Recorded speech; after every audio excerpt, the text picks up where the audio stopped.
L'actualité politique du moment nous interpelle tous et n'augure rien de bon pour l'avenir de notre pays. Ali Bongo Ondimba a violé l'article 10, alinéa 4 de la Constitution gabonaise. Il doit de ce fait rendre des comptes au peuple gabonais. Peuple gabonais, tout citoyen a le devoir de défendre, l'obligation de protéger, de respecter la Constitution, les lois, les règlements de la République. La Constitution, c'est un ensemble de textes juridiques qui fait du Gabon un état de droit et s'applique à tout justiciable gabonais.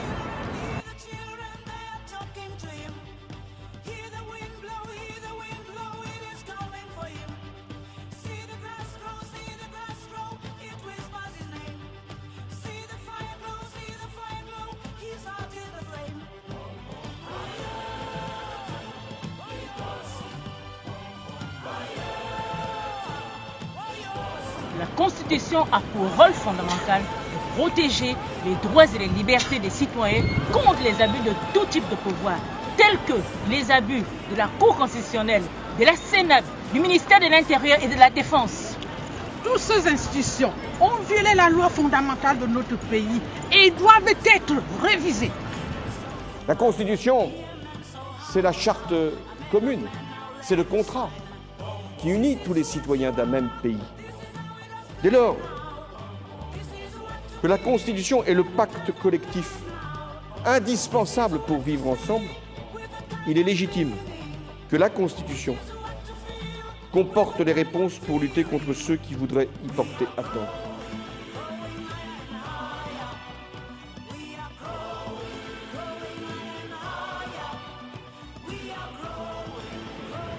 L'article 10 a été bafoué.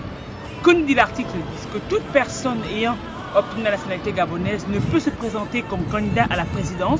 Seule sa descendance le peut à partir de la 4e génération. La campagne 2016, elle est pratiquement lancée. Elle est lancée par des chefs de l'opposition. Et donc, ma conviction totale, c'est que en 2016, le thème principal va être l'article 10. Et donc, savoir si oui ou non, Ali Bongo est né à Brazzaville ou est-ce qu'il est né au Biafra. Ouais. Donc,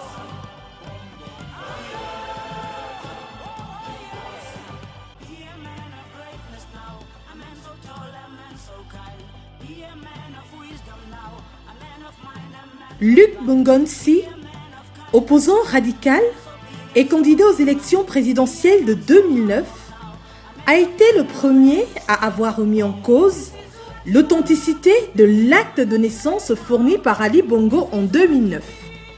Ce brave compatriote, outré par le faux et usage de faux d'Ali Bongo, avait introduit une plainte qui sera rejetée par une cour constitutionnelle aux ordres d'un État voyou.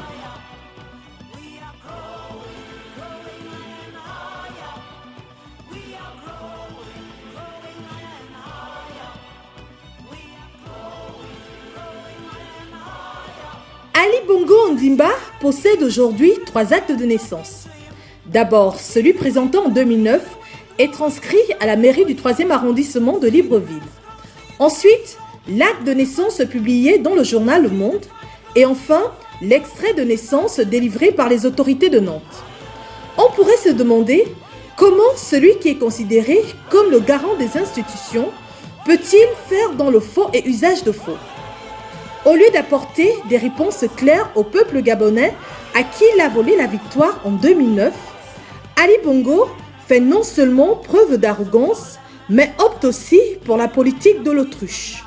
Et en silence, ce dictateur prépare d'ores et déjà un autre passage en force en 2016.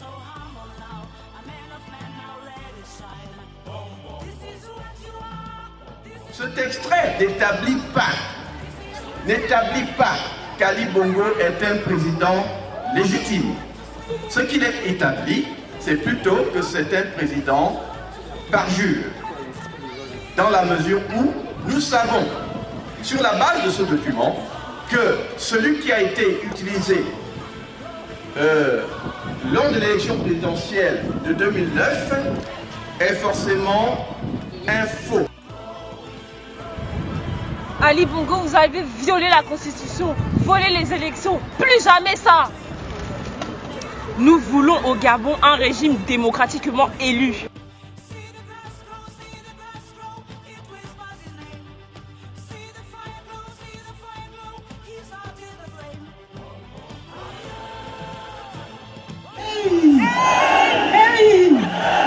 Ne poussez pas le peuple dans ses derniers retranchements.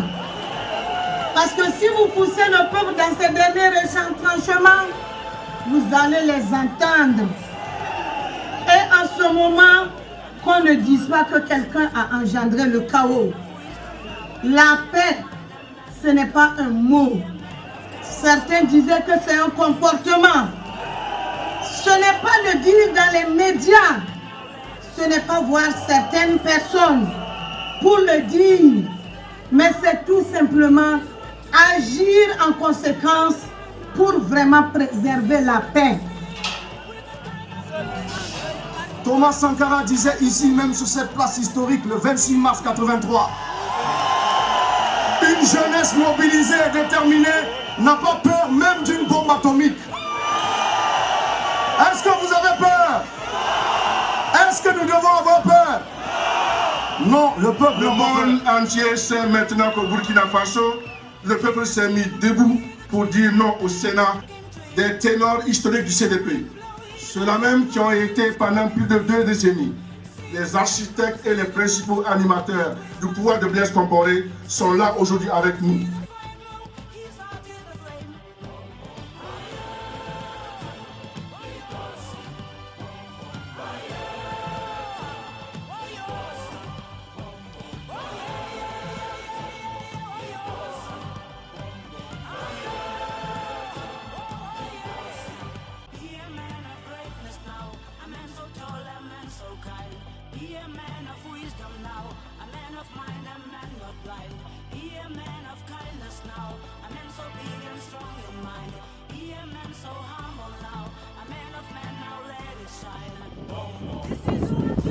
Monsieur Ali Bongo, l'opposition a proposé un dialogue national inclusif. Vous devez l'accepter afin de négocier vos départs sans effusion de sang.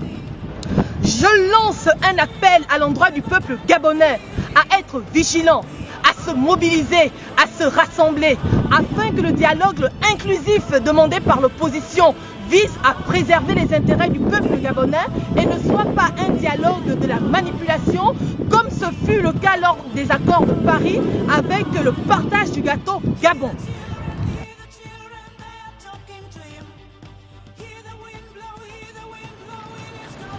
Les Sénégalais l'ont fait, les Burkinabés l'ont fait. Pourquoi pas nous, les femmes commandos, signataires de la CAPO, disent non, non, non à la candidature d'Ali Bongo en 2016, respect de la Constitution.